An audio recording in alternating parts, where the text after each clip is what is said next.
Iya kan. Stop. Oke, thank you teman-teman udah pada datang. Yo, kita sebelum ini permulaan langsung dari tahun 2023 ini awal, iya benar-benar awal 2003 harusnya minggu kemarin. Tapi karena ada satu lain hal ini, jadi kita undur ke minggu ini. Thank you teman-teman yang sudah hadir di sini. Kita karena banyak yang nanya ke saya tentang SEO, gimana cara bikin lokal SEO dan ternyata banyak yang salah. Makanya saya undang pakarnya aja lah bikin lokal SEO ya dibandingkan saya salah nyebut juga. Dan nyebut pakar di sini lu pakar SEO. Lu ketiknya di Google pakar SEO, nah itu semua pakar tuh. Semuanya pak. Yang ketawa berarti tahu itu. Oke Jo, mau langsung aja gimana Jo? Thank you udah datang ya di sini, udah nemenin kita semua di jam 8 malam ini dengan kesibukan yang sudah ada. Gimana kabarnya, sehat Jo? Alhamdulillah sehat. Sehat, sibuk banget ya Jo ya langsung. Jo langsung mau mulai atau mau tunggu? Langsung share screen aja ya. Boleh, thank you Jo. Disable. Langsung kirim ke. Gue di disable nih, gua belum. Oh iya maaf lupa buka. Sudah? Chrome. Seharusnya sudah. Ini aja deh. Share. Kelihatan nggak? Kelihatan. Ayo kita langsung ke Jo aja. Thank you Jo. Yuk silakan. Wait. Gua ngilangin item-itemnya dulu yang floating nih. Bingung gua. Oke. Halo guys.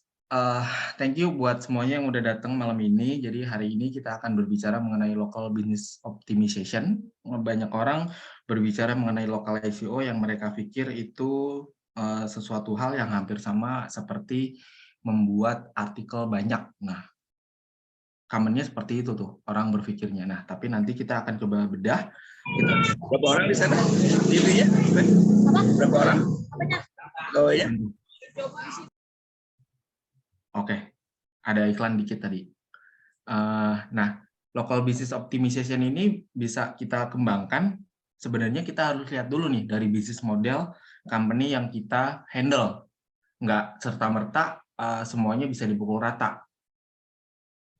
Oke, sebelumnya kenalan dulu. Ya, aku Johandaya. Mungkin banyak teman-teman di sini yang belum kenal sama aku.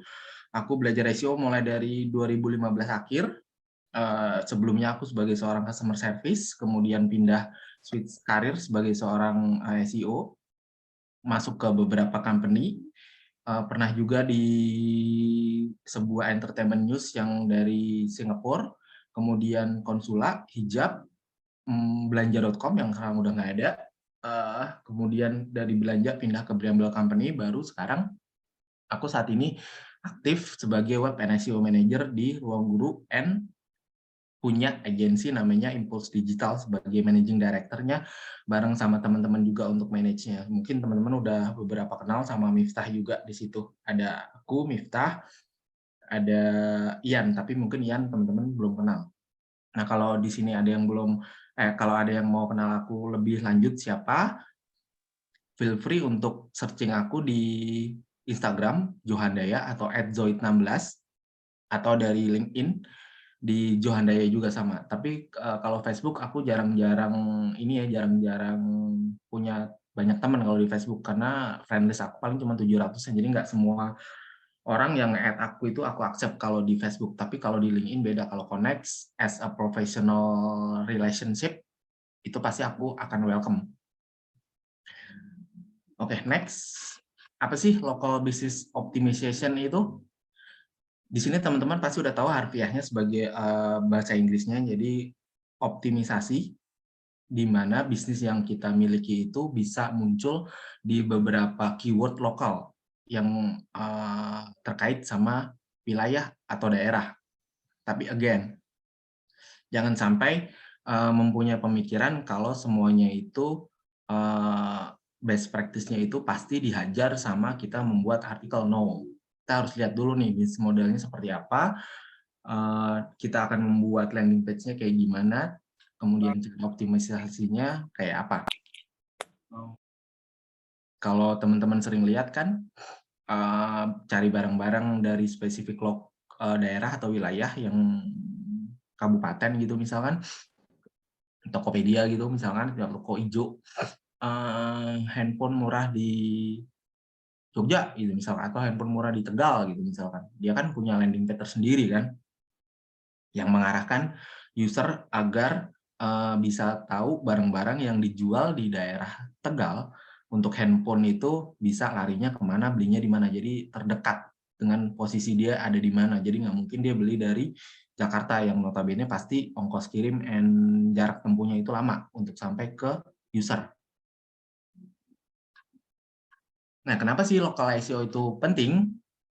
Karena menurut penelitian dari Google, 76% orang itu pada waktu searching menggunakan handphone itu pasti mereka mencari sesuatu yang dekat sama daerah yang mereka domisilinya di mana. Jadi nggak mungkin mereka akan mencari sesuatu hal yang jauh dari tempatnya. Dia ada di Jakarta, nggak mungkin dia ada di Jayapura, nggak mungkin dia beli barang dari Jakarta kalau nggak yang benar-benar eksklusif atau mungkin benar-benar nggak ada lagi gitu yang dijual di dekat-dekat daerahnya dia. Tapi yang pasti itu harus sesuai sama wilayahnya, biasanya paling dekat kan. Nah, 30% juga pasti masih menurut penelitian Google itu orang conducting searching itu pasti pakai kode wilayah, pakai nama wilayah. Jadi mengapa local SEO itu penting? Nah, masih menurut penelitian Google juga 85% orang itu pasti mencari sesuatu itu dari Google Maps, Google My Business. Pasti ada Google My Business-nya dong. Nah, itu tadi. Makanya korelasinya kemana nanti Google My Business-nya harus dibuat kayak seperti apa, nanti akan ada penjelasannya juga. Nanti aku jelasin per Bali ya. Nah, keuntungannya apa sih? Pasti traffic-nya akan lebih relevan sesuai sama domisili orang itu ada di mana. Review-nya juga pasti sesuai sama tingkat kepuasan dari pelanggan itu sendiri. Mungkin kalau jarak tempuh kirimnya jauh, terus dia nunggu kelamaan, barangnya rusak di jalan, kan pasti dia ngomel-ngomel.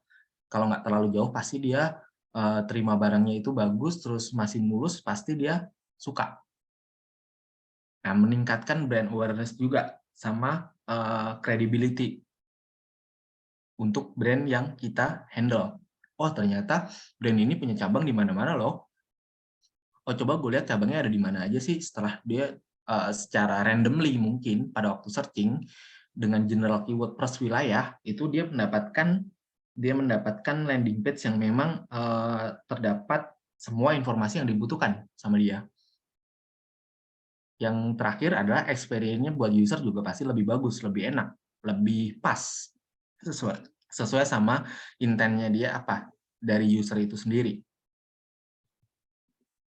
Nah, ranking signalnya itu apa sih? Ini in general aja ya, in general aja. Yang pertama pasti Google Business Profile-nya itu apakah ada atau enggak. Pasti kita akan bikin Google My Business kan. Nah, terus Google My Business-nya itu pasti akan kita lengkapin semuanya dari mulai fotonya, kemudian alamatnya, nama bisnisnya. Naming-nya juga harus sesuai sama nama bisnisnya. Jangan naming based on SEO mindset, perspektif.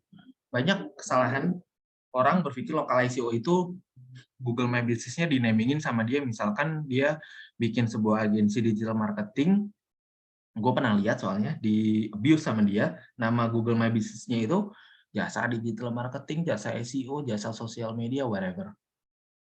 Jangan seperti itu. Karena orang di Google Maps itu nyari bukan bukan dari sisi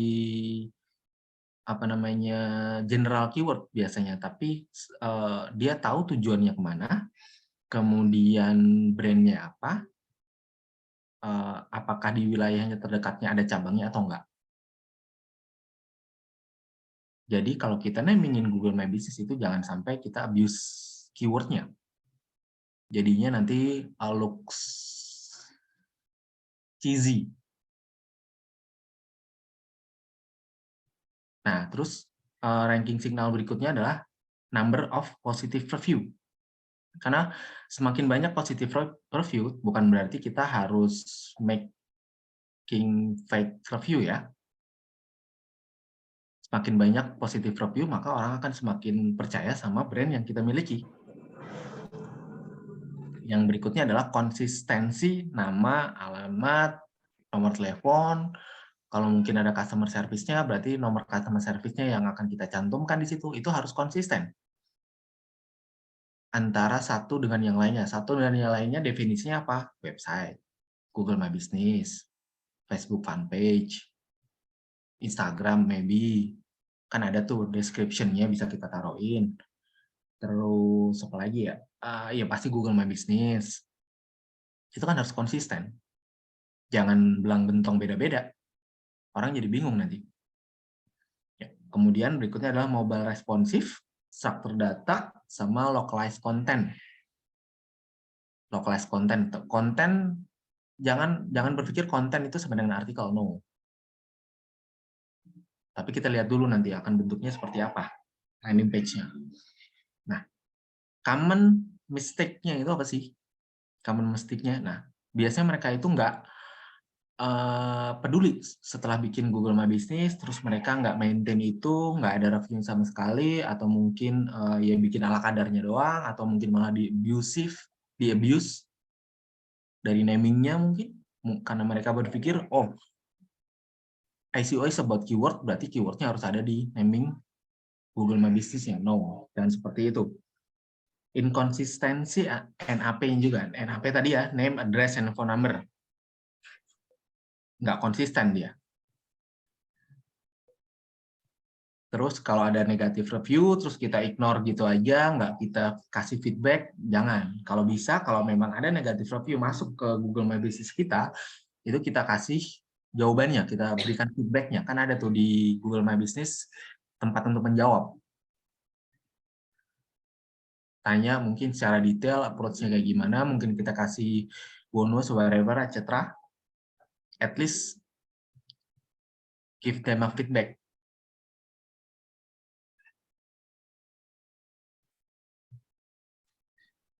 Nah, ini adalah salah satu implementasi.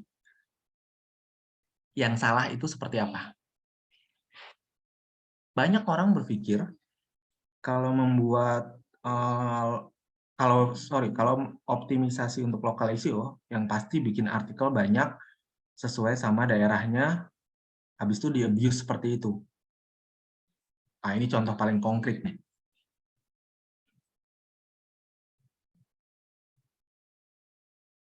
Jangan seperti ini.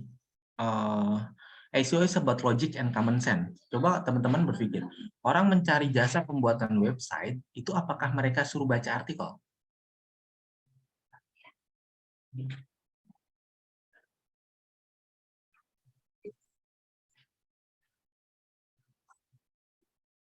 Enggak kan? Yang pasti kalau sama seperti kalau kita searching jual handphone Samsung mereknya apa gitu. Apakah ada artikel di situ? Oh, tapi ini artikel perform kok. Betul. Kenapa? Karena banyak orang tidak mengerti tentang local SEO itu seperti apa, jadi kompetitif levelnya tidak terlalu tinggi. Easy bahkan. Tapi kalau kalian targetin jual handphone murah, jual handphone X gitu misalkan pakai artikel, oh setengah mati, bakal bisa perform. Karena nggak sesuai intent-nya.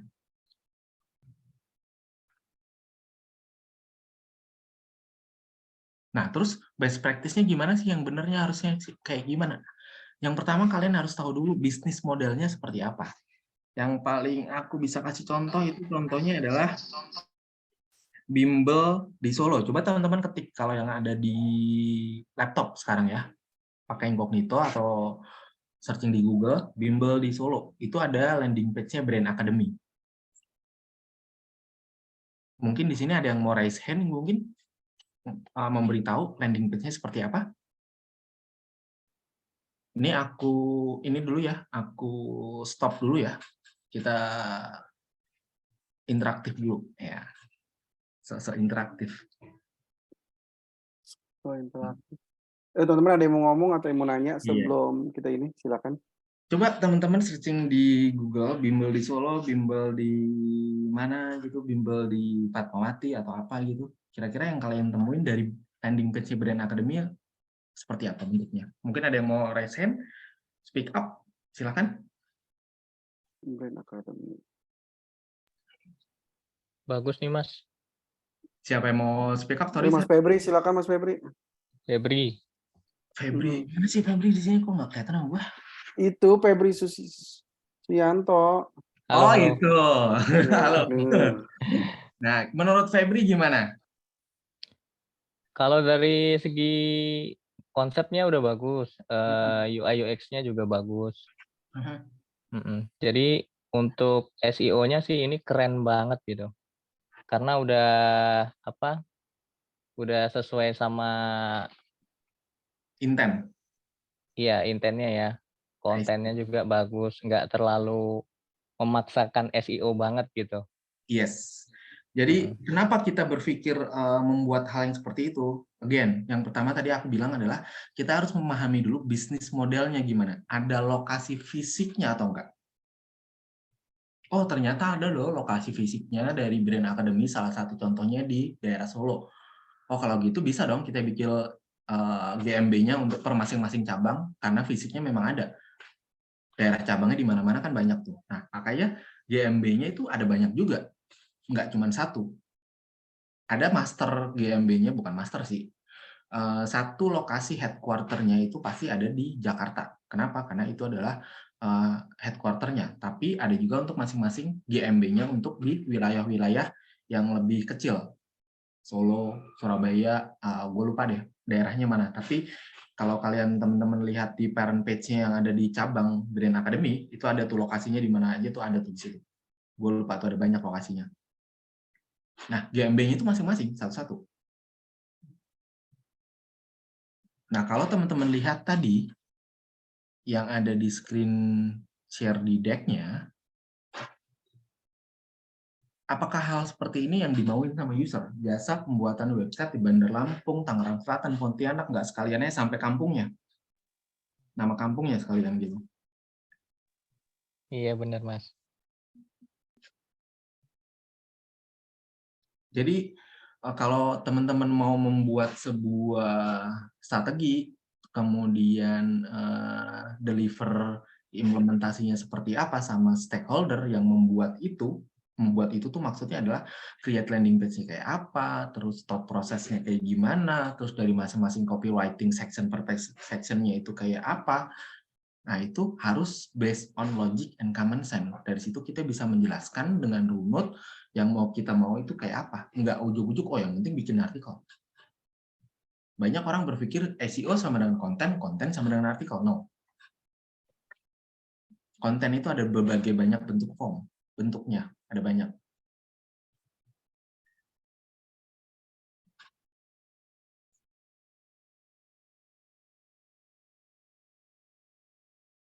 Yang pasti dari sisi bisnis modelnya dulu.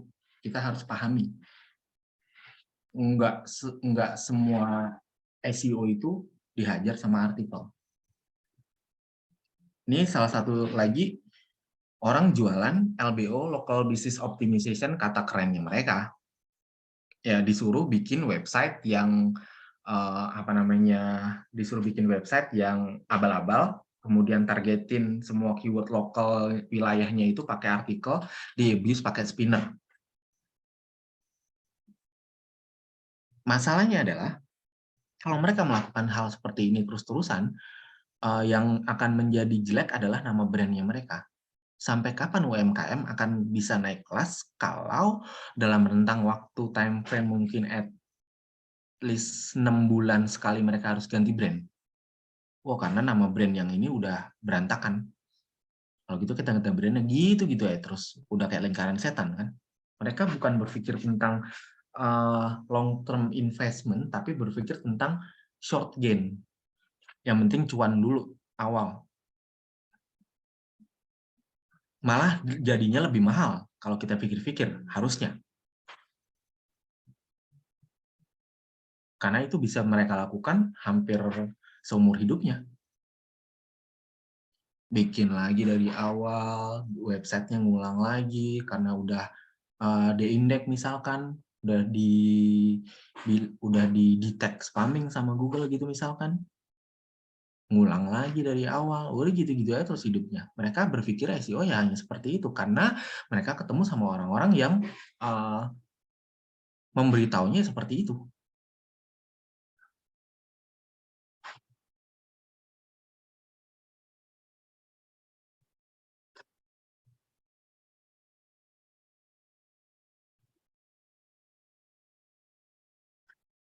Ini yang membuat orang, yang membuat kita seperti Erwin gitu, itu makanya membuat kelas-kelas seperti ini untuk memberitahu jangan sampai teman-teman itu cuman nelan mentah-mentah sesuatu hal yang memang nggak make sense gitu. Being skeptical itu seringkali bagus dibandingkan kalian nelan mentah-mentah. Questioning everything. If it not make sense, ya jangan diterusin, jangan diikutin. SEO is about logic and common sense. Itu selalu gue ulang-ulang terus.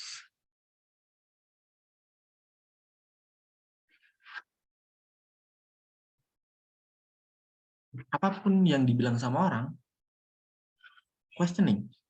Even gue sekalipun. Kalau teman-teman pikir di sini gue nggak make sense, bertanya.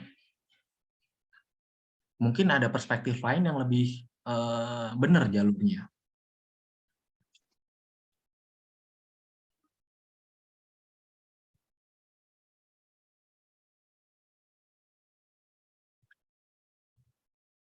Nah, ini adalah ini kalau bisa di close. Masih kelihatan kan share screen gue ya? Masih. Nah, ini side effect-nya apa Masih, tadi? Mas. Tadi side effect-nya yang sempat beberapa hal gue mention tadi sebelum kita sampai sini di slide sebelumnya. Yang pasti akan merusak nama brand dalam waktu in long term ya. Kalaupun perform itu pasti cuma short gain doang. Kalian akan berulang-ulang melakukan hal itu secara terus-menerus secara berkala. Sampai kapan?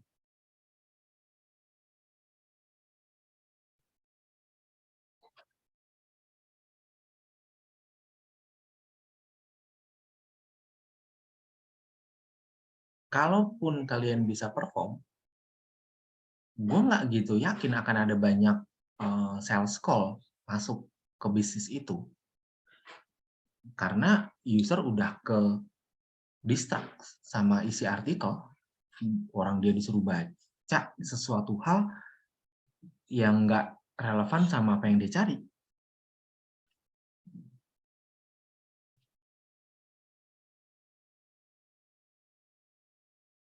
Nah, yang terakhir ini yang sering diajarin sama para pakar-pakar tuh, pakar-pakar di luar sana.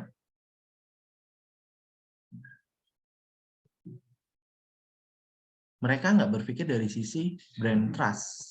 Oh, yang penting lo bikin aja blognya ala kadarnya nggak apa-apa, yang penting bisa perform.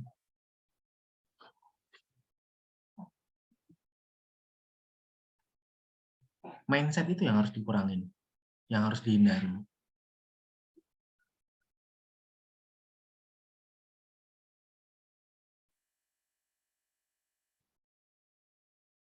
Jalannya kelihatan mulus, enak di awal, tapi sono-sononya susahnya minta ampun.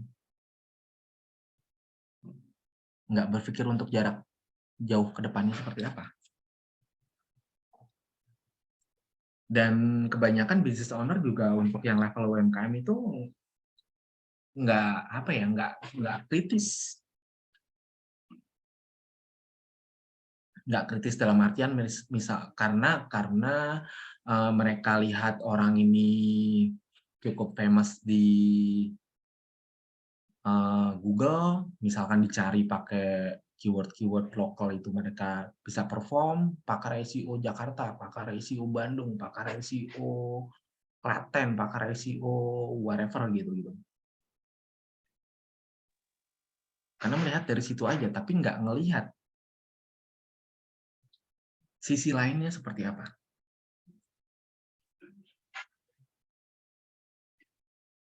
blind spot-nya kayak gimana.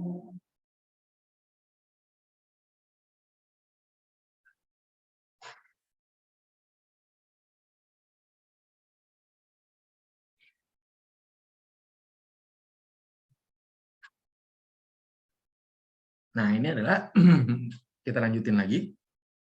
Bagaimana cara Google untuk menentukan local ranking itu sendiri? Yang pasti relevansi, jaraknya, sama brandnya. Relevansinya itu yang tadi, kalau teman-teman di sini pasti udah cukup aware ya, kalau orang nyari pasti berdasarkan wilayah gitu. Nah, domisilinya di mana, pasti dia akan diberikan hasil yang terdekat sesuai sama domisilinya.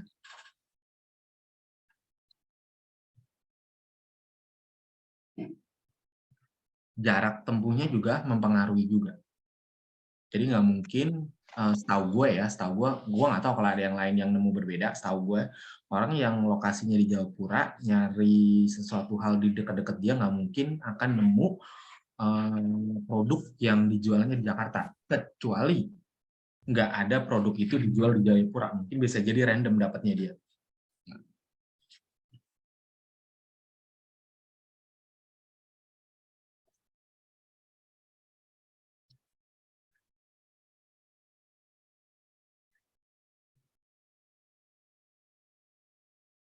Nah, ini sedikit lebih detail untuk penjelasannya.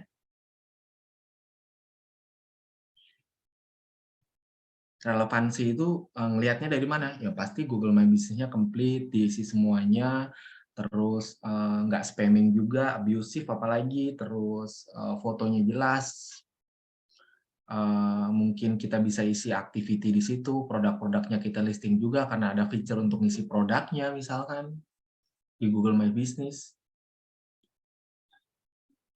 As detail as possible untuk bisa kita isi semua fitur yang ada di Google My Business.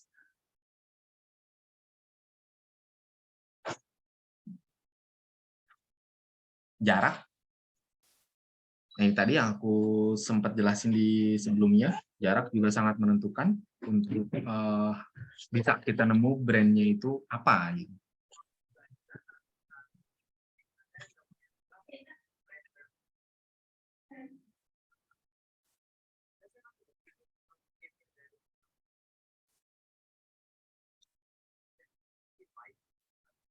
Nah, untuk prominence itu lebih ke how well known, seberapa familiar user sama brandnya. Kalau misalkan kita baru bikin brand, semua hal udah kita lakukan ideally-nya kayak gimana, tapi ternyata kompetitor yang selalu muncul di Google Map gitu misalkan. Ya dilihat dulu kompetitor udah establish berapa lama, 10 tahun gitu misalkan. Ya jangan berharap lu baru ada 6 bulan terus langsung bisa nongol gitu.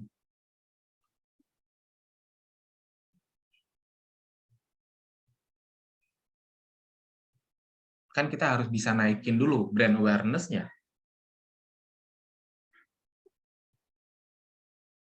Brand awareness cara naikinnya gimana? Enggak cuma dari SEO aja. The whole marketing team harus bisa kerjasama. Karena itu bukan kerja satu divisi. Bukan kerja satu tim, tapi the whole division.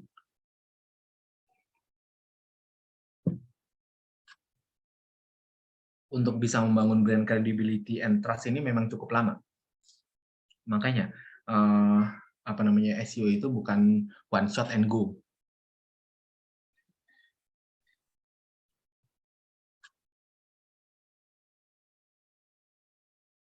Nah, ini adalah sekilas mengenai cara kita membuat sebuah strategi untuk local SEO. Udah pasti Google Business Profile, GMB, on-page SEO yang tadi di landing page-nya kayak gimana, sesuai sama intent-nya, audit existing website-nya, karena nggak semua bisa berjalan seperti yang kita mau kalau website secara keseluruhan in holistic way itu ada hal-hal yang belum ideal based on SEO perspektif dari technicality misalkan. Banyak halaman yang nggak render gitu. Nah, itu kan masalah dari awalnya.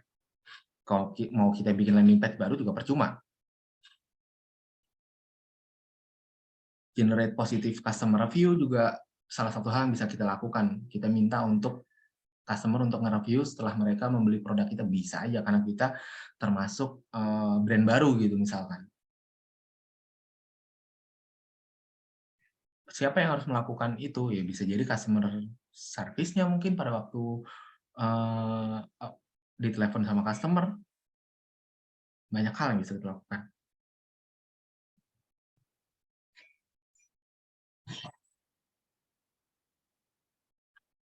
Oke. Ini beberapa tips untuk teman-teman. Salah satu hal pertama pasti adalah, apa sih yang kompetitor lakukan? Kalau mereka melakukan hal yang salah, based on logic and common sense, ya kalian nggak usah ikutin. Do better. Lakukan hal yang berbeda, tapi jauh lebih relevan and make sense. Jasa perawatan kolam renang. Teman-teman cari aja, pasti isinya artikel. Apakah kalau kita handle sebagai seorang SEO spesialis ya, untuk company yang memang untuk perawatan kolam renang, misalkan kayak gitu, terus kita akan ngikutin hal seperti itu? Ya enggak lah. Do better. Make something one step ahead. Kalau kompetitor udah ngelakuin kayak gini, kita ngikutin aja. Ya, buat apa gue nge-hire lu gitu kalau gue sebagai business owner? Kalau lu nggak bisa melakukan hal yang lebih baik.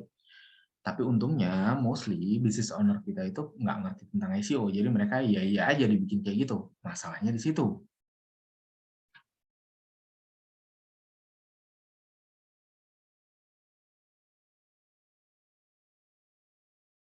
Yang tadi aku sempat bilang juga, as detail as possible untuk bisa kita fill out all the Google My Business section.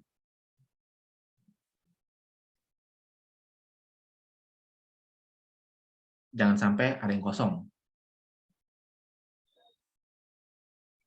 Di-maintain. Kalau habis bikin Google My Business itu juga harus di-maintain juga. Yap, ini untuk hampir di last section kita.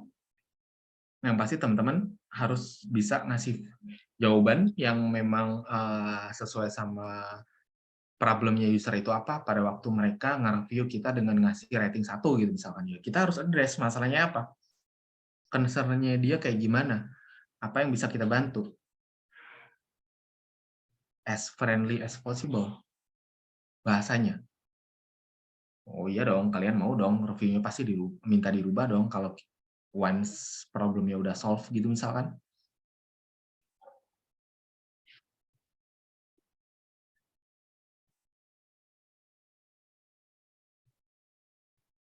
Minta review dari customer, salah satu hal juga yang bisa kita lakukan, karena bisa meningkatkan kredibilitas di mata user yang lain juga. Bukan berarti making fake review ya. Kalau making fake review ya gampang-gampang aja, tapi apakah produknya sesuai sama reviewnya atau enggak, user nanti akan menentukan. Wah, reviewnya bagus, bintang 5 semua, tapi ternyata servisnya nggak bagus. Produknya itu nggak enak. Sampai kapan membohongi diri sendiri? Bukannya memperbaiki produknya seperti apa, servisnya lebih bagusin, tapi kalian making fake review mulu.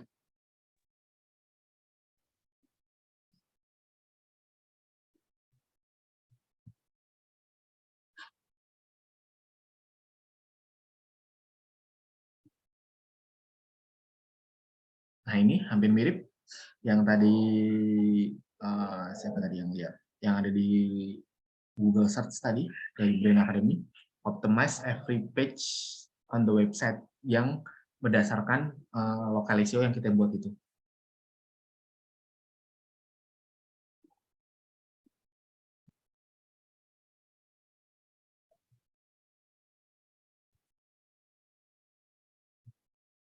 Terakhir, don't forget the power of links, localized content. Localized content itu based on intent ya, jangan cuma berpikir dari sisi artikel.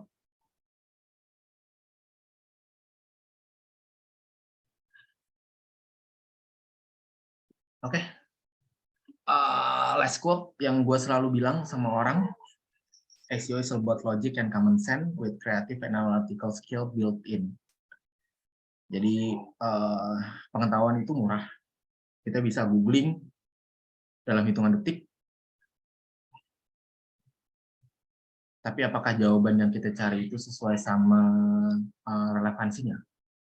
Maka yang harus kita benerin pertama kali adalah mindset-nya dulu kita benerin.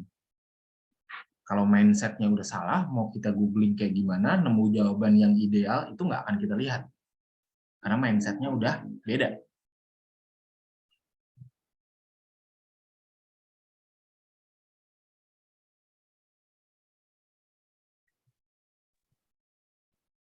Oke.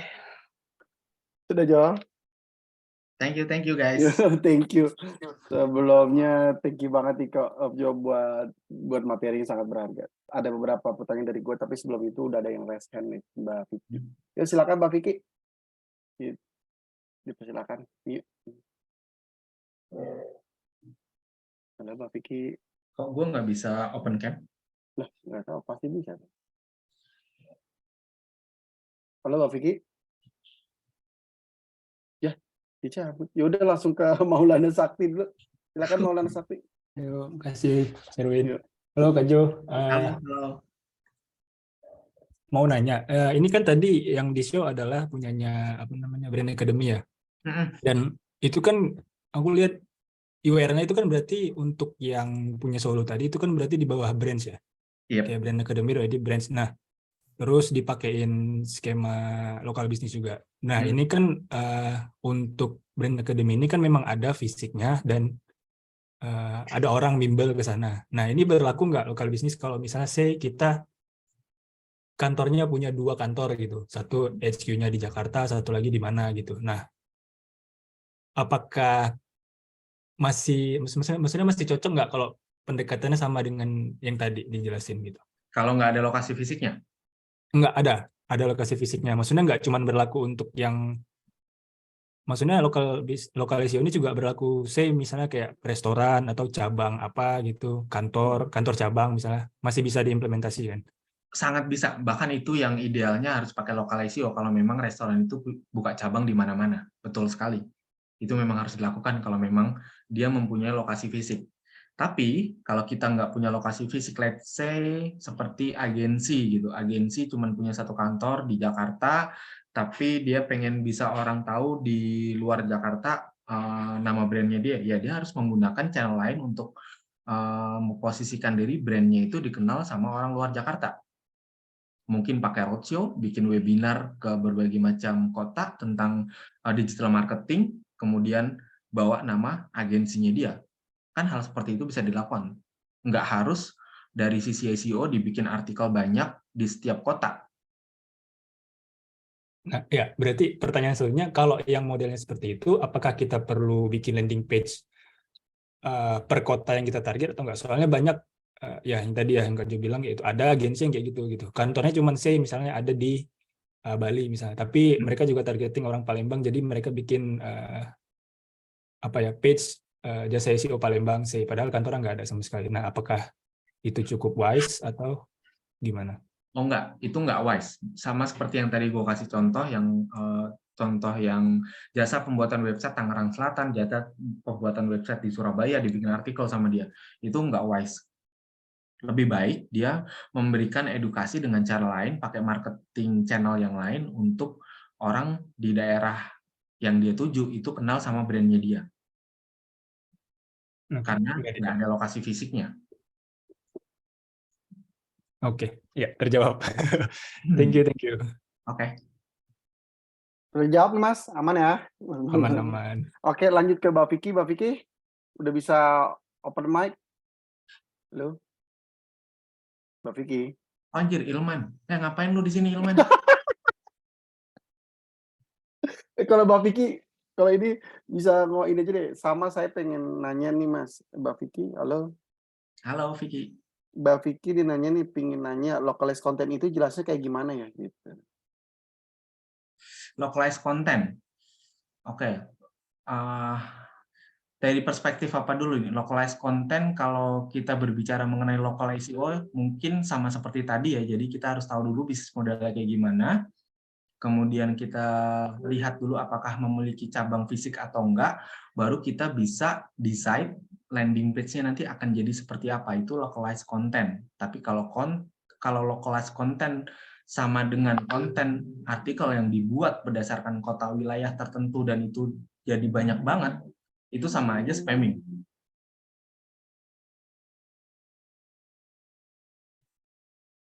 Sudah terjawab, Mbak Vicky?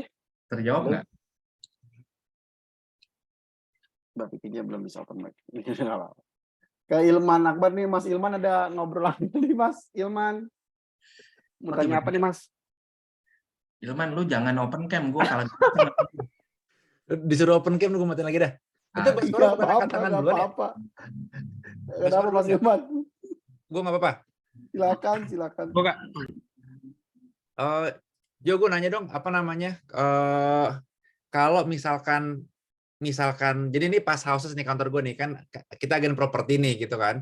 Nah, kita tuh agen properti di Jabodetabek gitu. Jadi Tangerang, Bekasi, Depok, Tangsel gitu kan. Nah, apakah, jadi berarti kan kalau yang gue tangkap nih local SEO adalah kita memasangkan antara Google Business Profile dengan pages di website kita. Yes. Bener nggak sih? Jadi kalau misalkan kita pengen ngincar, kalau orang nyari agen properti Depok gitu, atau orang nyari agen properti nyarinya di Depok, nah kita harus ada landing page-nya Depok, sama harus ada my profile, business profile Depok, bener gitu kan Jo? Plus lokasi cabangnya, fisiknya ada. Nah, itu pertanyaan gue berikutnya. Tapi konsepnya bener kayak tadi ya, business profile sama landing page ya. Betul. Bener, oke. Nah, pertanyaan gue berikutnya, kalau misalkan secara fisik tuh kita nggak punya kantor tetap di tempat-tempat tadi gitu, Tangsel, Bekasi, Depok, tapi kita pakai apa ya, mungkin kayak nyewa tempat sementara gitu, kayak apakah aman kita hanya demi mengincar ini kita nyewa tempat yang, jadi kan nyewa ruko mahal gitu, jadi kayak mungkin nyewa apalah gitu yang cuma stand pinggir jalan or something gitu. Virtual office ya, let's say kayak gitu ya. Fisiknya ada sih, cuma ya bukan yang kantor beneran atau ruko gitu, kayak Mixu gitu bukan, tapi ya kayak apalah gitu, kayak kedai doang gitu misalkan. Aman nggak? Kalau gue bilang, kalau lokasi fisiknya nggak sesuai ekspektasi user pada waktu nanti mereka akan visit offline, itu nanti jadi bumerang sih buat kita. Tapi kalau kita bisa pastikan itu kita pakai virtual office, walaupun pindah-pindah, nanti GMB-nya bisa kita edit map-nya kan ya. Oke. Itu nggak apa-apa. Oke. Ini di chat Arham bilang pakai coworking gitu ya. Kalau ada coworking space juga bisa kali ya kita nyewa.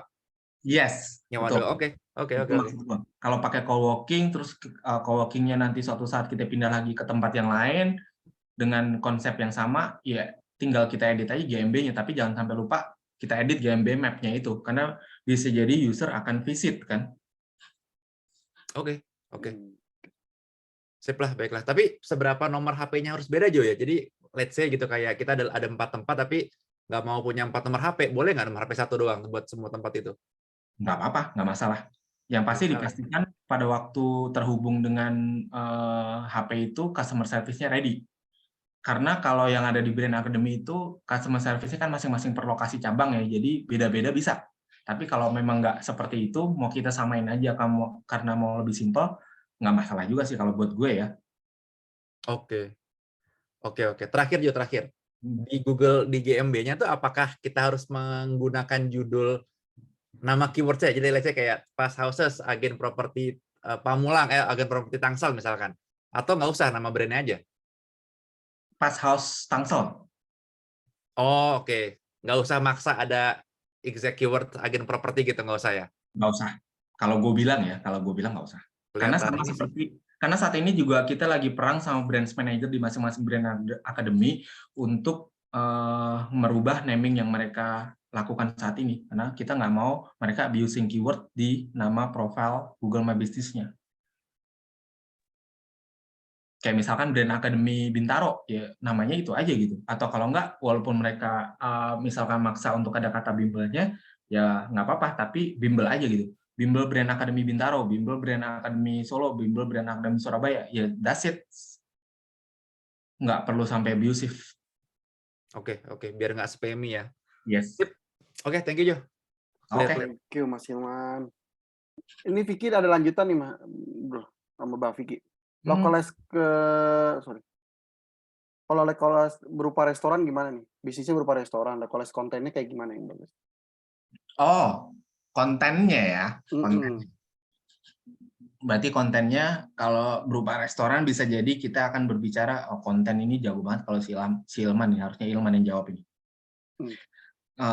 Konten itu bisa kita cari topik yang berdasarkan sama semua hal yang berbau masakan. Dari masakan restoran itu bergaya apa, misalkan pakai gaya Tegal gitu misalkan, ya berarti masakan-masakan Tegal yang dibahas sama dia di kontennya. Atau masakan style Korean gitu misalkan, berarti mungkin resep-resep Korean itu bisa kita bahas di situ. Pernah lihat masak apa hari ini? Nah itu konten-kontennya mereka itu mereka buat resep dari masing-masing masakan yang mereka buat. Terus cara menghidangkannya mungkin, atau mungkin kita bisa berbicara dari topik yang sesuai sama kontennya itu, bisnisnya apa di restoran itu maksud gue. Ilman, correct me if I'm wrong ya. Tanggapan Mas Hilman? Ya, pada nggak ada suara. Kabur dia. Ini ada Baskoro. Ini silakan Mas Baskoro. Resen nih. Oke, thank you kesempatannya Kak Erwin. Yuk. Thank you Kak Jo buat pemaparannya tadi. Saya mau nanya ini sih terkait yang tadi katanya kan kita harus mitigasi negatif review dengan baik ya.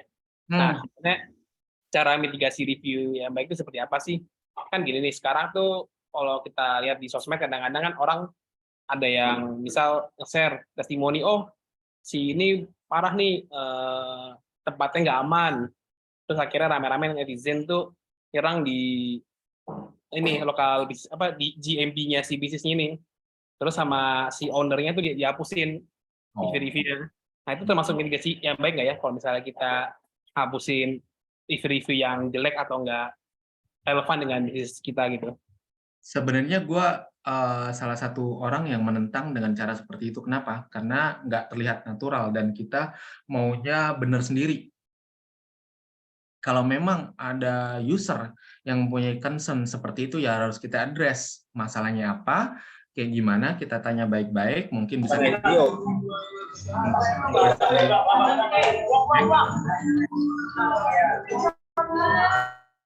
siapa itu? Betul. Review nggak bisa di-delete sama owner. Bisa nggak sih di-delete? Kayaknya bisa deh, Ilman. Nggak bisa, Mas. Waktu itu terjadi di ini sih, di celebrity fitness-nya yang di Kuningan. Kan sempat ramai tuh, diserang gara-gara ada yang kehilangan MacBook. Nah, terus sama yang mungkin bukan owner, mungkin yang jalanin si GMB-nya dihapus-hapusin. Bisa. Bisa diedit. Bisa. Kalau ada dalam adminnya bisa review itu. Dia mau dipublish apa enggak? Oke. Setahu saya bisa, karena waktu itu saya pernah megang punyanya JDID dulu. JDID, YouStay, satu lagi saya lupa waktu itu. Kita assuming aja bisa di-delete ya. Kalau gue juga nggak tahu pasti apakah bisa di-delete atau nggak, karena gue belum pernah delete komen orang sih, review Bukan orang. delete, tapi publish sih waktu itu. Oh, I see. Oke. Publish. Nah, kalau gue bilang sih jangan, karena yang harusnya kita lakukan adalah kita menjawab dengan baik-baik apa yang dari concern dari si user itu kayak gimana. Kemudian kita bisa berikan nomor customer service-nya langsung, atau mungkin bahkan kita kasih nomor kita sendiri sebagai owner-nya agar mereka bisa in touch sama kita.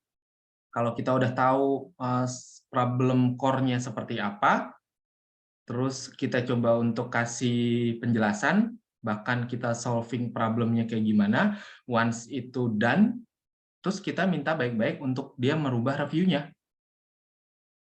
Memang agak panjang jalannya, tapi ideally speaking, itu yang harus kita lakukan sih. Karena kalau kita main delete aja, user yang bersangkutan, once dia tahu komennya di-delete, misalkan assuming bisa di-delete ya, itu dia akan semakin marah. Dia akan kerahin mungkin, ya tahu sendiri orang Indo kayak gimana ya, teman-temannya untuk nge-review yang makin banyak lagi. Yang makin banyak yang bintang 1 gitu misalkan. Ada aja kan kayak gitu kan.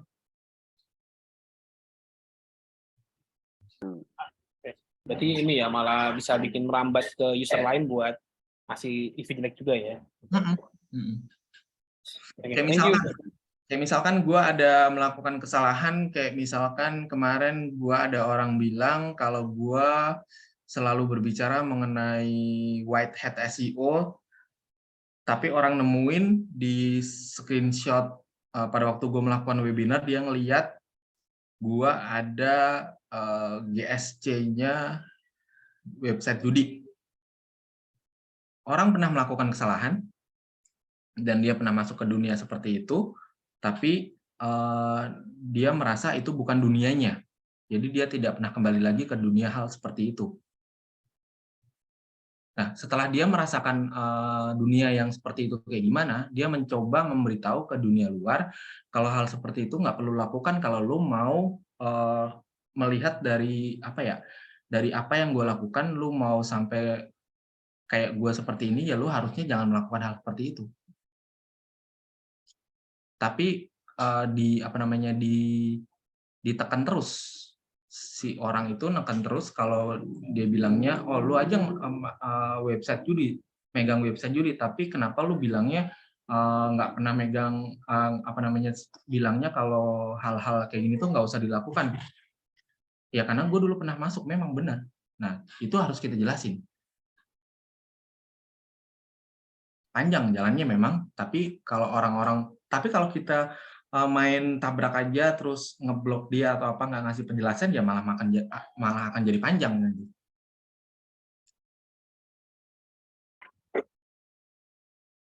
Oke, sip Kak Ju. Penjelasannya jelas banget. Oke. Nggak tahu ya bisa apa enggak ya. Setahu saya waktu itu 5 tahun itu pas saya megang, kalau nggak salah Yuxte, sorry bukan JDI Yuxte, itu bisa publish unpublish gitu, asal megang adminnya. Tapi nggak tahu ya kalau sekarang ya. Berarti kayaknya nggak bisa sih, banyak yang bilang nggak bisa, berarti nggak bisa. Nggak bisa di-delete. Gitu. Oke. Jo, ini ada tanya nih dari Mas Nur Hamid. Halo Mas, tanya dong, satu web bisa berapa GMB? Kalau bisnis modelnya relevan dan bisa kita optimasi untuk local SEO, unlimited. Berarti bikinnya gimana tuh Jo, kalau unlimited? Ya sama seperti Brands Academy yang kalau kita bikin GMB-nya itu lokasinya ada 72 lokasi. Jadi 72 GMB kita bikin. Satu email apa banyak email, Jo? Satu email. Satu email dengan 72 lokasi, betul? Yes. Oke, udah aman ya Mas. Ini ada Mas Arham nih. Apa kabar Mas Arham? Adalah abang. Kalau Singapura gimana? Penting nggak Bang Jo untuk mentargetkan kota secara lokasinya dekatan semua? Iya juga anjing. Iya, kalau Singapura dekatan semua. Iya, paling cuma segede apaan sih itu? Bisa-bisa aja kalau memang lokasinya di berbagai macam distriknya dia, ya kita harus membuat GMB-nya based on distrik itu ada di mana aja. Karena Singapura itu kan as a country ya, bukan distrik. Sesimpel itu aja. Oh, sesimpel. Udah aman. Berarti ya tetap bikin satu dong, Jo. Nggak banyak. Kalau distriknya ada banyak, beda gang aja bisa sih ya. Iya bisa ya, benar-benar let's say bisa Jakarta Selatan itu ada Fatmawati, iya ada benar Taro. bisa. Nah, kan beda gang aja bisa, bener. Iya. Kan beda RT RW dikirim, bener. Iya. Kalau Tapi lokasinya, ada Angga Dwi Prasetyo. Kenapa? Enggak, ini ada Mas Angga Dwi Prasetyo udah resign. Halo Mas Angga, silakan Mas. Halo Mas Jo. Yo. Kalau nggak salah di GMB itu kan ada fitur area layanan ya. Berkemungkinan nggak misal satu GMB itu area layanannya mencakup banyak kota terus dipakai buat banyak landing page-nya. Mencakup banyak kota. Gimana? Misalnya GMB-nya Jawa Timur gitu kan. Terus ada fitur area layanan kan. Nah, area layanan kan bisa meliputi kota-kota di Jatim. Bisa nggak GMB-nya satu itu, tapi dipakai buat landing page tiap kota di Jatim? Bisa. Berarti landing page-nya akan kita create. Mungkin ada keterangan di landing page-nya itu pada waktu kita membuat copywriting and design-nya itu ada keterangan Jawa Timur itu kita servisnya itu ada di daerah Jawa Timurnya di mana aja. Bisa jadi seperti itu. Berarti nanti di GMB-nya, di fitur yang tadi dibilangin sama Masnya itu, ditaruhin aja wilayah-wilayahnya. Betul, bisa. Oke, siap. Terima kasih. Aman ya Mas Angga? Aman, mencerahkan. Ya, thank you. Ini ada Mas Kunto nih. Silakan Mas Kunto mau nanya apa? Ini Kunto ini. Selamat malam, Om Jo. Oke, siap. Siap. Halo, mau tanya untuk tadi materinya yang dimaksud identify geospecific keyword itu seperti apa maksudnya? Di sini untuk bisnis modelnya kayak jual beli koi gitu. Jadi untuk target pasarnya di seluruh Indonesia, cuman untuk lokasinya sendiri di Kediri kayak gitu.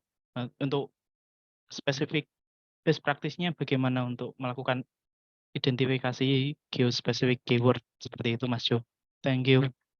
Oke, untuk spesifik keyword itu ya. Spesifik keyword berarti kalau misalkan kita lokasi aslinya itu cuma ada satu di Solo gitu yang paling gampang ya. Ya berarti kita bikin GMB-nya adanya di daerah Solo itu aja. Tapi di dalam landing page copy-nya mungkin dari sisi homepage-nya itu kita kasih tahu kalau kita juga bisa deliver ikan koi-nya itu ke seluruh Nusantara. Cara delivernya gimana? Mungkin dari design and copywriting di landing page homepage-nya itu bisa kita kasih tahu kalau kita bisa melakukan pengiriman melalui perusahaan logistik ini. Jadi aman dan terpercaya. Bisa jadi kayak begitu. Cukup menjawab nggak? Aman Mas Kunto? Jadi kalau untuk kayak gitu udah cukup ya, misalkan kita kan jualan hewan kayak gitu. Jadi apakah udah dijelaskan untuk cover area seluruh Indonesia gitu aja atau kita bikin page baru untuk menjelaskan itu semua kayak gitu? Mungkin kalau mengingat dari bisnis modelnya itu cuma ada di satu lokasi, berarti seharusnya kita nggak usah membuat landing page baru di setiap masing-masing lokasi. Berarti kita bisa kasih tahu dari desain copywriting-nya di homepage kalau kita bisa kirim ke seluruh wilayah Nusantara dan elemen itu pada waktu yang memberitahukan kalau kita bisa mengirim ke seluruh Nusantara itu harus prominence, harus cukup berbeda dari yang lain, jadi orang bisa ngeh kalau kita bisa kirim ke Nusantara, nggak cuma satu wilayah aja. Berarti dari landing page, homepage-nya itu bisa jadi. Oke, jadi kalau emang diimplementasikan ke bisnis model lain seperti jasa pemasangan plafon PVC itu apakah bisa berarti ya untuk model seperti itu? Bisa. Sama aja berarti. Oke, berarti itu semua berarti tergantung dari balik lagi ke bisnis modelnya seperti apa ya Mas Yo ya? Yes, betul. Yang harus diingat apakah memang yang harus diingat itu yang harus diketahui adalah ada lokasi fisik atau enggak, baru kita membuat landing page-nya itu untuk masing-masing wilayah itu kalau memang ada lokasi fisiknya di wilayah itu. Kalau nggak ada, ya mendingan kita membuat desain copywriting-nya dari homepage itu ada semacam satu elemen atau section yang dimana ngasih tahu kalau pengiriman kita bisa ke seluruh Nusantara. Nggak perlu bikin landing page satu-satu. Oke, thank you Mas Yo, sudah cukup menjawab. Thank you Bang Erwin. Yuk, thank you. Tambahan mungkin kalau orang gimana caranya biar mengenal brand yang kita miliki ini, terus orang in detailnya itu lebih tahu lagi kalau kita bisa ngirim ke seluruh wilayah Nusantara untuk ikan koi ini, ya kita harus berpikir dari sisi marketing channel yang lain. Jangan cuma berpikir dari SEO tok. Kalau kita cuma berpikir dari SEO tok, ujung-ujungnya cuma bikin landing page artikel yang targetinnya ke semua wilayah. Itu spamming. Oke. Jadi bukan cuma di GMP doang ya Jo ya? Iya. Oke. Baik. Thank you. Thank you Jo. SEO itu kan ada salah satu channel marketing, salah satu. Selain itu kan ada banyak. Oh, jadi nggak harus di full SEO kayak gitu ya, harus memanfaatkan channel marketing yang lainnya. Betul. Kalau orang berharap dari SEO toh itu naif. Kalau untuk mengangkat brand awareness ya. Iyalah, karena kan susah juga sih. Kalau cuma satu channel marketing mah. Iya, betul. Iya, benar-benar. Oke. Thank you, Mas Kunto. Oke, Bang Erwin. Jo, ini ada pertanyaan nih dari Prion. Mas Jo, nanya dong, misalnya ada tadi contoh resto, anggaplah Korea. Konten pendukungnya tetap diusahakan relate dan continue yang bikinnya tiap hari, berapa waktu bikin new related content? It depends on the resource. Kita itu punya resource-nya itu seberapa banyak. Kalau misalkan kita cuma sendiri dituntut untuk membuat 10 artikel, kalau kalian sanggup ya nggak apa-apa. Kalau gue sih nggak sanggup.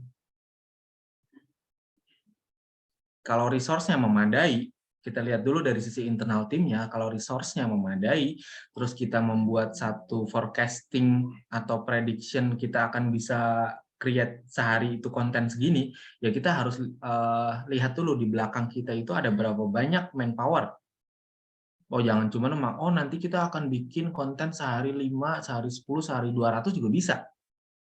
Manpower-nya ada apa enggak? Berarti dependent of manpower ya, Jo ya? Yes. Kalau kita mau bikin sesering mungkin karena memang itu adalah bisnis restoran Korea gitu, misalkan ya nggak apa-apa, nggak masalah juga, tapi jangan sampai abusive, konten-kontennya nggak jelas, nggak relate sama masakan. Tapi kalau kita mau, kita udah planning kontennya nanti akan jadi topiknya akan jadi seperti ini, kurang lebih dalam sehari itu akan kita create 5 artikel, ya cukup nggak manpower-nya?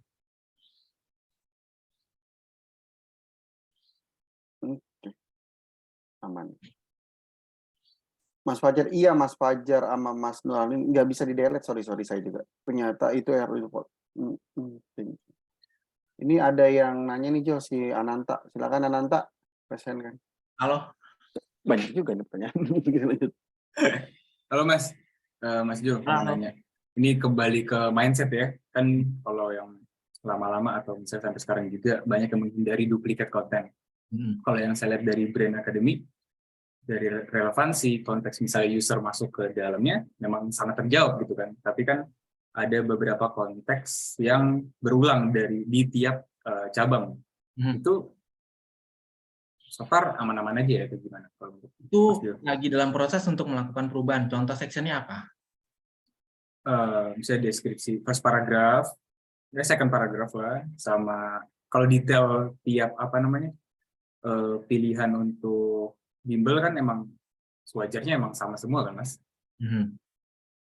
Sama ya, tapi ini poin plusnya sih aku lihat memang banyak konteks-konteks yang udah dibikin localized dalam artian untuk gambar-gambarnya gitu kan, petanya juga sesuai percabang ya, sesuai percabang. Yep. Kalau hal itu memang nggak bisa kita hindarin. Ada beberapa section memang akan terjadi berulangan. Dan tapi sebisa mungkin kita minimalisir duplication itu tidak banyak. Let's say di situ ada 10 section. Satu section mungkin 1 atau 2 section sama nggak apa-apa, nggak masalah. Tapi jangan sampai terjadi 7 section itu sama persis. Oke. Lumayan sih. Nah, mungkin dari sisi FAQ-nya bisa lebih spesifik ke per cabang gitu ya. Exactly, betul. Apa yang bisa kita lakukan untuk membuat landing page-nya itu se-unik mungkin dari landing page yang lain, jangan sampai terjadi berulangan. Itu yang harus kita pikirin juga sih. Mas, satu pertanyaan lagi Mas, konteks dari lokal SEO, aku lihat website-website besar pakai HubSpot CMS-nya gitu ya Mas. Itu biasa beneficial ke usernya itu apa, dan juga mungkin untuk M atau C-level itu lebih apa sih Mas kalau dari pakai HubSpot ini? HubSpot itu sebenarnya CRM. Tapi ada satu fitur tersendiri yang HubSpot itu bisa membuat sebuah landing page yang jadinya website. Ruangguru.com itu pakai HubSpot, full HubSpot. Agile juga tuh untuk scale, untuk apa di scaling dari sisi desain apa? Yes. Jadi gini, aslinya HubSpot itu salah satu tools untuk bisa kita tracking kita dapat leads-nya itu dari mana aja, emailnya apa, kemudian nomor teleponnya apa, terus itu bisa semua dari HubSpot. Mirip seperti CRM tools, memang CRM tools sih. Tapi ada fitur yang bisa membuat sebuah landing page yang jadinya website kalau kita kelola dengan benar. Di dalam Klik-klik atau pakai bahasa pemrograman lagi? Itu bahasa pemrogramannya itu simple HTML, CSS, sama JavaScript. Oh, I see. Berarti ya Landing page-nya ya, kalau membuat landing page-nya itu simple. Nggak perlu ada PHP, nggak. Jadi cuma HTML biasa, HTML simple, basic, CSS, sama JavaScript doang. berarti nanti lebih dipikirin optimasi dynamic rendering-nya gitu-gitu ya? Nggak perlu. Oh, nggak perlu? Nggak perlu. Karena itu udah full ini ya. Bagus sih, HubSpot sebenarnya bagus. Cuman masalahnya adalah HubSpot itu cuma punya tagging. Nggak bisa kita bikin kategorisasi. WordPress ada kategorisasi kan, beda sama tag nggak? Tag. Beda. Bener kan? Ada kategori sama tag. Ya, kalau di HubSpot cuma punya tag, nggak punya kategori. Oh, berarti untuk dari sisi content marketingnya kurang oke. Jadi tag-nya itu kita anggap adalah kategori. Oh, di switch saja gitu ya? Iya, tag-nya itu kita anggap kategori. Oke. Thank you, Mas Yu. Oke, semoga menjawab. Ananta? Mahal banget kan itu HubSpot. Oh iya, makanya kita makin lama makin miskin nih. Mau di HubSpot itu pusat, mahal banget. Mas Jo, ini ada lagi Mas Jo, kalau misalkan kita punya 2 tempat usaha di tempat berbeda yang namanya sama, produknya sama, tapi beda fokus produknya, bagaimana strategi lokal SEO-nya? Oh, berarti kita harus bisa memberikan satu unique selling point dari masing-masing produk itu. Secara desain itu harus benar-benar berbeda. Karena kan memang walaupun mirip tapi beda kan. Ya itu yang harus kita lakukan berarti. Untuk lokal SEO-nya maksudnya gimana? Itu siapa ya yang nanya? Mungkin bisa langsung Bisa resen, Riz? Halo, Riz? Yang nanya, boleh? Riz? Iya, nggak ada suaranya. Halo. Oh, iya nih, Riz. Silakan. Halo, Riz. Halo, suara saya kedengar? Aman. Oke.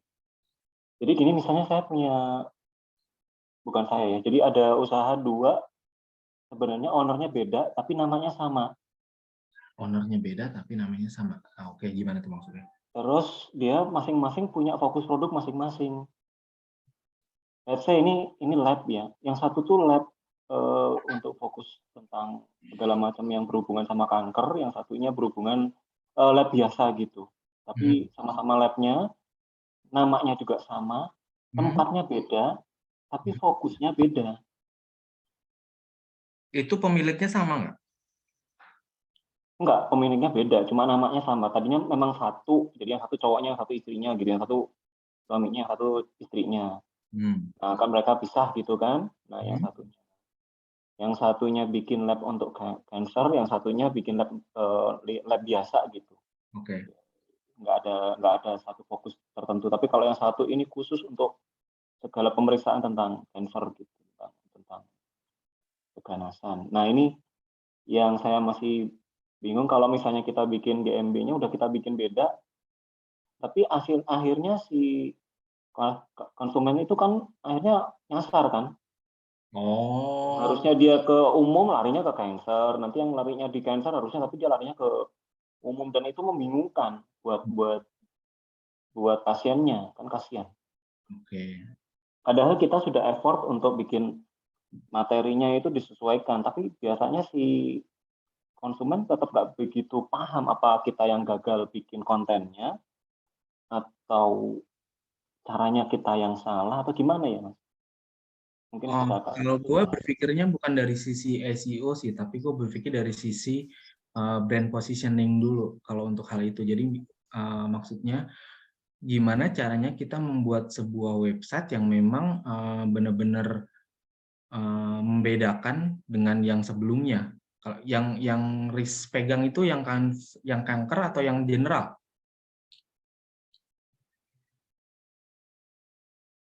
Dua-duanya sih. Dua-duanya. Cuma yang satu nggak kita pegang full. Jadi yang kanker itu kan memang sebenarnya ada sendiri tapi kurang maksimal gitu, Mas. Nah, yang kencang itu memang yang umumnya ini, yang lab umumnya.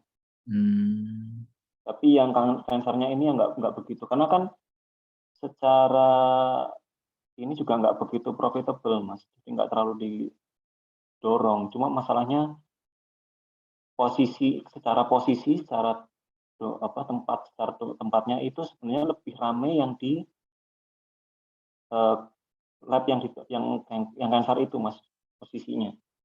Jadi orang kalau misalnya nyari pemeriksaan gitu, nyari tentang pemeriksaan lab tertentu gitu, nanti carinya mesti yang ke cancer, bukan yang ke umum. Oke. Jadi kebalik-balik gitu loh, Mas. Oke.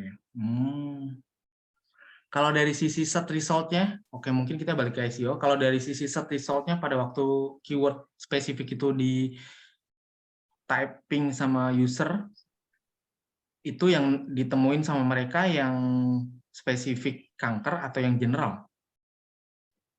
Nah, itu kan harusnya masuknya yang general. Ini larinya, keseringnya tuh malah ke yang cancer. Oh, websitenya beda? Websitenya jadi satu. Okay. Karena namanya sama, tapi di GMB-nya memang kita bedakan alamatnya saja. Oh ya, nggak apa. Kalau yang GMB-nya kita bikin 2, karena memang lokasi fisiknya ada 2, ya nggak apa-apa, sebenarnya nggak masalah sih.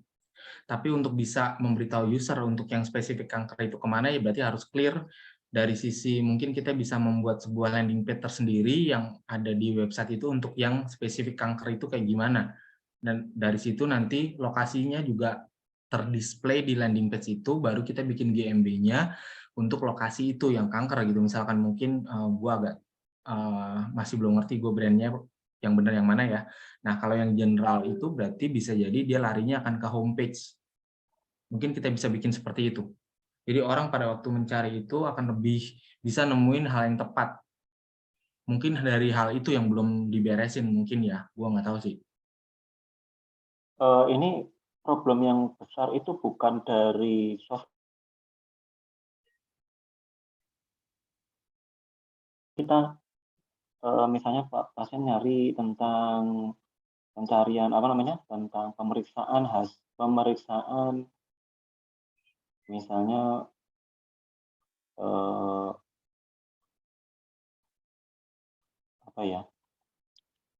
saya belum izin juga sih nanti kok.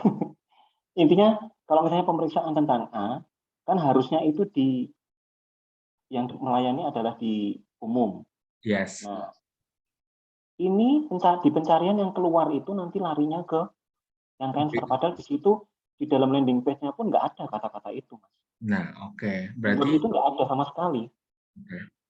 Berarti yang harus kita lihat adalah dari sisi keseluruhan website-nya, nggak cuma spesifik landing page aja yang kita lihat.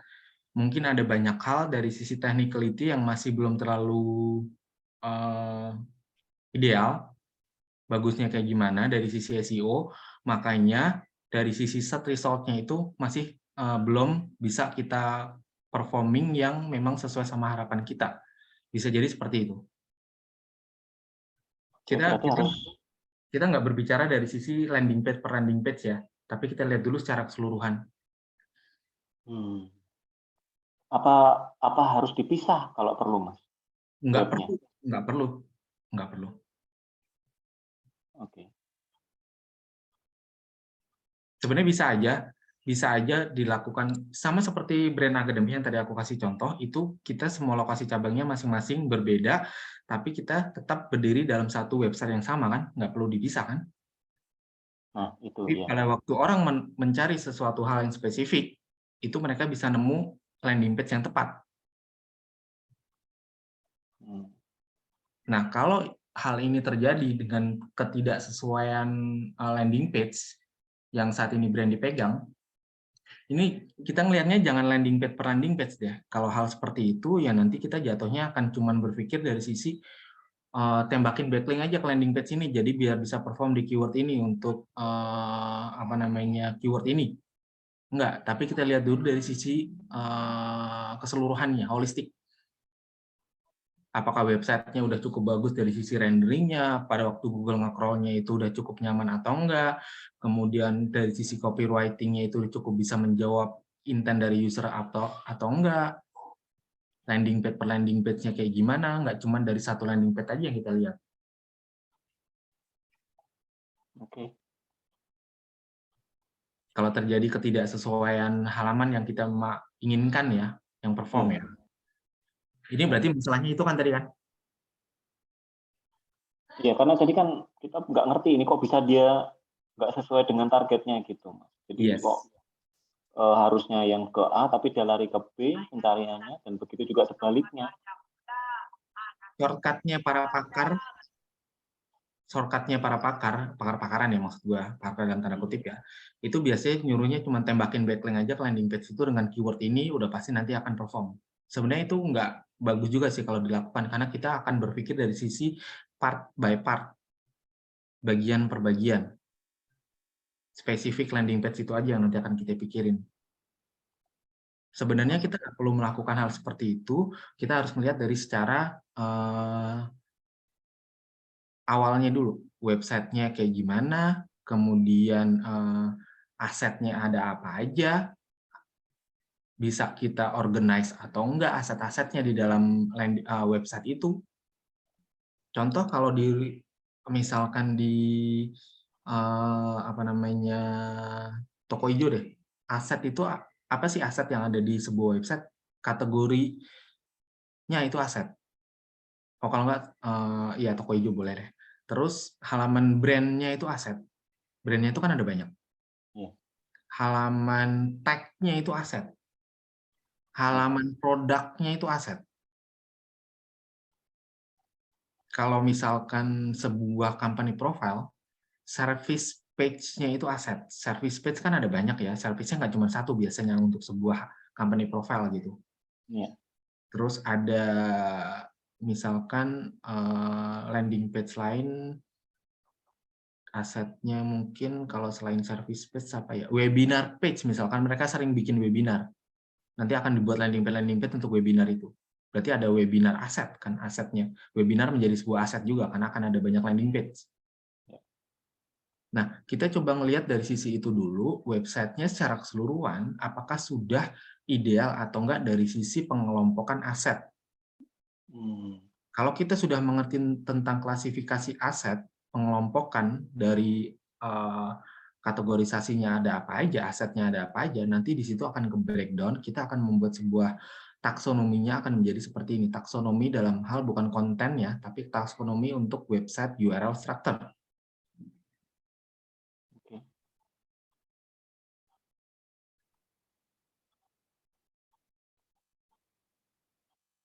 Dari situ baru nanti akan mengalir dengan sendirinya dari masing-masing landing page yang kita tujukan, apakah bisa perform sesuai dengan yang kita maksudkan atau enggak.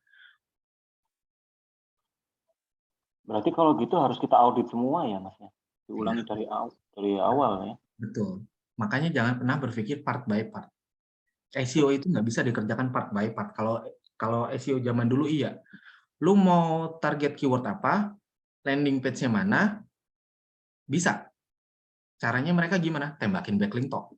Sama dirubah title, meta description, tambahin keywordnya di landing page itu, tembakin backlink toh. As simple as that. Sesimpel itu aja kerjaan mereka. Tapi Mas Riz. Tapi untuk SEO zaman sekarang kita nggak bisa berpikir dari sisi part by part. Kita harus melihat dulu secara keseluruhan dulu. Bisnis modelnya kayak gimana, ada aset apa aja, terus nanti untuk landing page copy-nya per landing page nanti kayak gimana, cara kita membedakan satu landing page dengan landing page-nya kayak apa, USP-nya kan ada masing-masing ya, unique selling point. Ya, mungkin perlu harus pelototin lagi nih satu-satu. Iya, siap. Thank you ya Mas, intinya ya. Makasih, Mas. Masih banyak pertanyaan kita. Ini ada tinggal 2. Oke, 2 terakhir deh. Oke, Ini terima Mas kasih. Kevin sama Nadia. Kevin, silakan Kevin. Terakhir. Oke, thank you Mas Erwin.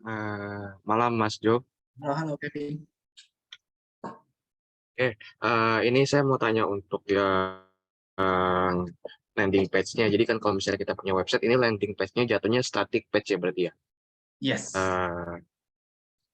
Kalau gitu gimana caranya kita maintain ini static page gitu? Apakah kita support dengan artikel-artikel yang memang kita buat secara weekly dan beberapa kita masukin internal link ke landing page itu atau gimana? Mungkin itu yang pertama. Terus yang kedua, itu dulu deh Mas. Biar gue nggak lupa ya, itu dulu aja. Gue udah tua gue, soalnya nanti pelupa gue. Oke. Iya ya. Yang pertama adalah tadi ngikutin nggak apa yang gue bilang mengenai tentang melihat SEO dari sisi holistik. Iya. Ngikutin kan? Nah, Iya, ngikutin. kalau kita melakukan SEO seperti itu, maintenance untuk SEO itu, untuk landing page aset yang kita miliki itu nggak perlu sampai segitunya. Maintenance dalam artian, maintenance-nya paling cuma tinggal misalkan title-nya mungkin agak kurang sesuai, itu tinggal kita rubah. Copywriting di dalam landing page itu nanti akan ada perubahan positioning, misalkan untuk brand ini atau untuk cabang ini bisa kita rubah. Tapi apakah kita harus support untuk artikel atau enggak? It depends on the cannibalism. Maksudnya jangan sampai terjadi kanibal antara landing page yang memang kita maksudkan untuk perform di keyword yang memang bukan informational, jangan sampai kemakan sama artikel. Bimbel di Solo, apakah kita membuat artikel yang topiknya adalah 10 bimbel terbaik di Solo? Nggak mungkin. Tapi kalau kita membuat artikel cabang itu mempunyai benefit-benefitnya seperti ini, itu kita buat. Cabang itu membuat acara misalkan untuk event apa gitu di cabang itu kita buat. Tapi kalau supporting artikel untuk for the sake of SEO talk, itu nggak sampai segitunya. Karena itu nanti akan berjalan dengan sendirinya once kita mengerti mengenai holistic SEO. Semua hal tadi yang gue bilang itu dilakukan, itu akan berjalan dengan otomatis, naik sendiri. Kita nggak perlu melakukan sampai, apakah misalkan kita akan melakukan bikin artikel yang banyak untuk support artikel ini, nggak ada sampai seperti itu. Apakah kita nanti akan melakukan backlink ke masing-masing cabang itu, landing page itu, nggak pernah sama sekali, bahkan itu naik dengan sendirinya. Paling kita maintain adalah copywriting di dalam landing page itu. Apakah cabangnya akan ada event apa misalkan, kita bisa aja taruh di landing page itu untuk ngasih tahu ke user. Apakah foto cabangnya berubah, bisa aja kita rubah fotonya. Apakah ada benefit lain yang ditawarkan di cabang itu, bisa kita rubah copywriting-nya karena berbeda dengan cabang lainnya. Hal itu yang kita maintain. Oke, berarti depends ya dari kebutuhan masing-masing juga ya. Maksudnya nggak harus sampai segitunya setiap minggu kita maintain segala macam gitu ya. Yes, betul. Oke. Tadi yang kedua tuh saya mau tanya tentang, kalau kayak contohnya yang Bright Academy tadi, berarti yang cabang Solo tadi itu kalau misalnya kita masuk dari home, itu dia nggak kelihatan atau nggak ketemu berarti di home-nya? Di website-nya? Ada. Landing page-nya ada? Ada di ini, masuknya dari set navigation yang utama di atas ada brands, itu klik itu adalah parent page untuk brands-nya. Ada nggak di situ? Oke, tadi saya udah lihat brands, terus dia kan banyak ini ya, banyak kota dan segala macamnya itu ya. Ada search box-nya di dalam landing page brands parent-nya itu untuk mencari spesifik kota langsung ada. Harusnya ada ya, gue lupa deh. Lama gue nggak buka itu. Iya. Ada harusnya. Seingat gue ada. Waktu itu kita naruh feature pada waktu kita create landing page parent brands itu, kita naruh feature untuk orang bisa langsung search mau cabang mana dia. Itu ada di situ, seingat gue. Soalnya kalau misalnya kayak kita klik di sini kan ada Jabodetabek, Jawa, Sumatera, Bali, itu ada menu-menu di atasnya. Kita bisa let's say klik Bali, terus kita klik Denpasar, dia cuma ngarahin ke mapnya doang, bukan ke landing page-nya. Jadi saya pikir tadi kalau dari luar nggak kelihatan dia. Oh, oke. Oke, itu masukan. Kak, Berarti iya. itu bisa jadi nanti akan gua audit ulang sih, apakah memang dari user itu udah cukup familiar belum dengan pada waktu masuk ke home itu mereka bisa langsung tahu brands-nya atau enggak. Oke, thank you. Ya, soalnya tahu sih, maksud saya justru saya akan praktek yang mana saya pengen contoh gitu.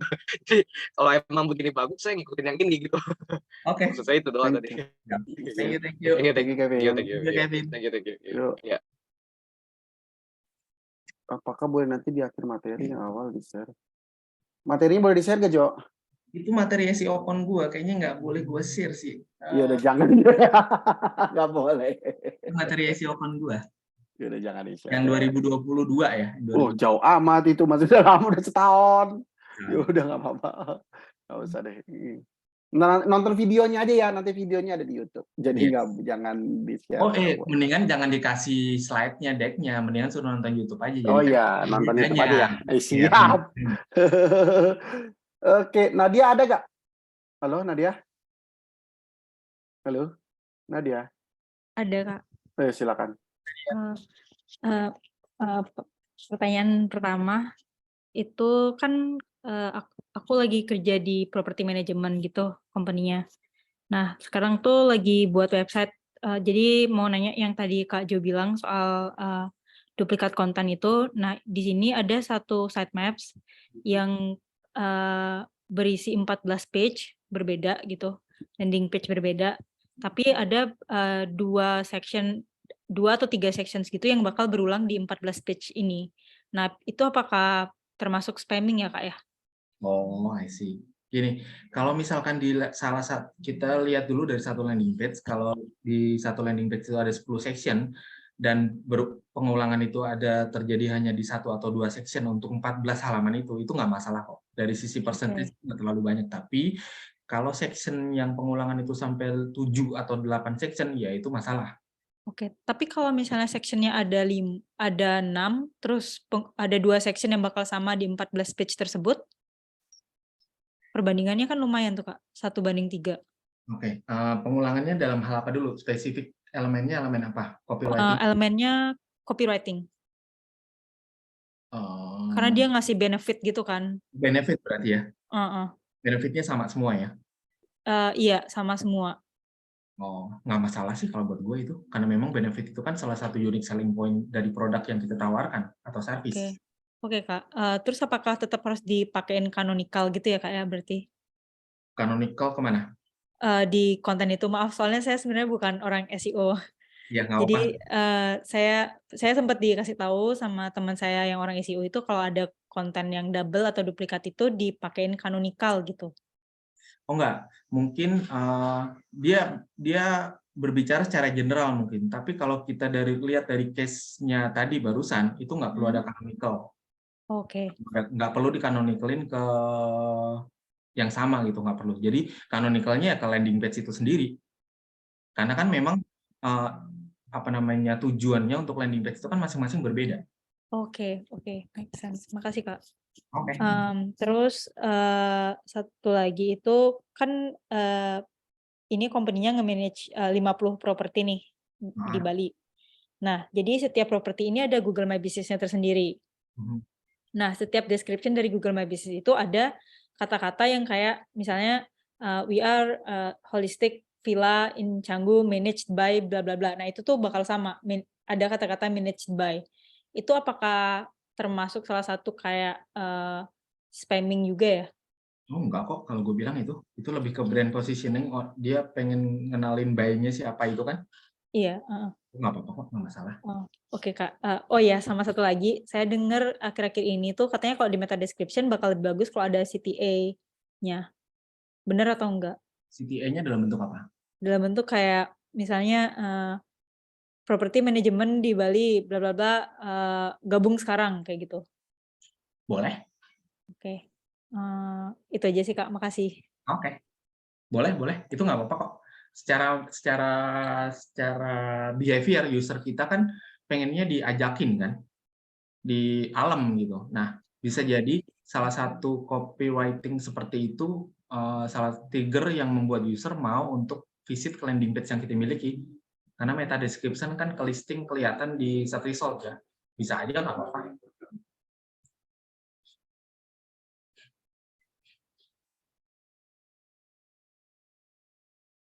Oke, kalau gitu.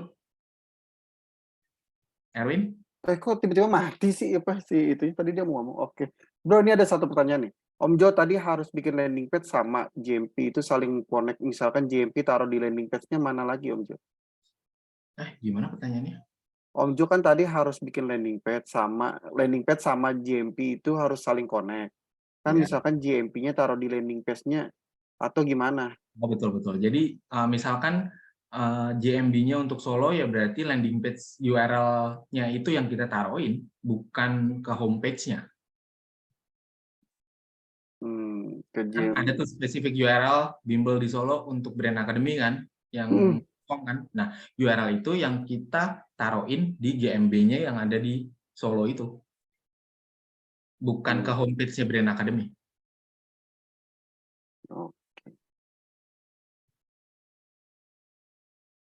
Sip, sebentar. Satu lagi ini. Izin bertanya Mas Jo, kalau misalkan buat giveaway yang meminta penggunanya di review bisnis kita setelah gunain jasa itu berbahaya apa enggak? Nah ini sering nih. Ya. Gimana? Mana pertanyaannya ditulis nggak? Gimana nih? Gimana? Kan ada giveaway nih. Kita nyuruh orang ini ya. maksa giveaway, maksa untuk komen di jadi gitu. Nggak berbahaya kok. Kan ada take and give. Namanya juga giveaway. Kalau kita kasih giveaway ya pas komennya bagus. Ya walaupun willingly mereka mau atau enggak, it depends on them ya. Ya seenggak-enggaknya kita udah ngasih tahu ke mereka, oh nanti pemenang giveaway-nya kalau bisa kasih review ya buat kita. Seharusnya sih mereka mau ya kalau mereka itu tahu diri, cukup punya tahu diri. Udah dikasih giveaway gratisan, masa iya nggak mau nge-review sih? Tapi kalau memang mereka misalkan punya excuse untuk, oh gue mau coba dulu nih barangnya, produknya, apakah kalau bukan servis ya nggak mungkin, kalau servis mereka langsung mau coba ya. Kalau produk misalkan, gue mau coba dulu produknya, apakah memang bener enak atau enggak, walaupun mereka ikutan giveaway, karena ada banyak giveaway hunter juga kan, cuman ikutan giveaway tok, tapi pakai produk kagak, cuman dapat hadiahnya doang kan. Mereka kalau punya excuse seperti itu ya nggak apa-apa, tapi nanti kita follow up lagi. Kalau perlu kita kasih produk gratisan ke dia untuk cobain itu. Aman berarti ya. Sip. Ada terakhir deh, ini terakhir. Mas bukan. Berarti sudah tidak ada Jo. Jo terakhir Jo, kesimpulannya kira-kira apa nih Jo buat JMP? Oke, buat local SEO ya kesimpulannya. Local SEO itu yang penting adalah kalian harus berpikir dari sisi bisnis model. Karena nggak semua hal itu bisa kita targetin sama yang namanya artikel. Kenapa gue selalu mengulang-ulang kata seperti ini, hal seperti ini? Karena di Indonesia orang cuma berpikir SEO sama dengan konten udah pasti adalah artikel, no. Jadi kalian harus lihat dulu secara intentnya seperti apa, relevansinya kayak gimana, korelasinya kayak apa. Kalau semua sudah based on logic and common sense udah sesuai, ya nggak apa-apa kalian jalanin hal seperti itu, strategi kayak gimana, kalian come up sama ide itu ke supervisor misalkan atau superior kalian, dan itu cukup make sense, dan mereka mau menerima ya jalanin. Tapi kalau kalian berpikir itu nggak make sense, ya kalian harus berpikir ulang setiap hari untuk hal seperti apa yang mau kalian berikan ke stakeholder untuk strategi yang kalian bikin. Rule of thumb-nya adalah, kira-kira kalau gue mau ngasih hal seperti ini yang akan ditanya sama mereka apa ya? Udah sesimpel itu aja. Pertanyaannya apa ya dari mereka kalau gue ngasih seperti ini? Pertanyaan baliknya apa ya? Kira-kira kalau pertanyaan seperti ini gue bisa jawab apa enggak ya? Itulah yang nanti akan melatih kita untuk berpikir se-logical mungkin.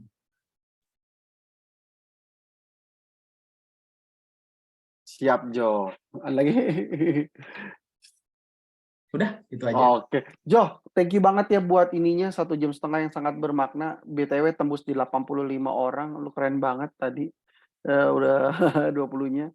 Ini Thank buat you. teman-teman yang lain kalau mau ini join aja ke Telegram nih gitu teman-teman. Buat itunya. Yang masih ada di sini ucapkan thank you ya buat Mas Jo ya yang udah capek-capek datang sini Thank berbagi you, Mas ilmunya. Jo. Thank you Mas Jo semua. buat Thank jawabnya. you. Yo di follow LinkedIn-nya ya, jangan lupa. Makasih Mas Jo. Yo, thank you. Thank you semua. Yo, thank you.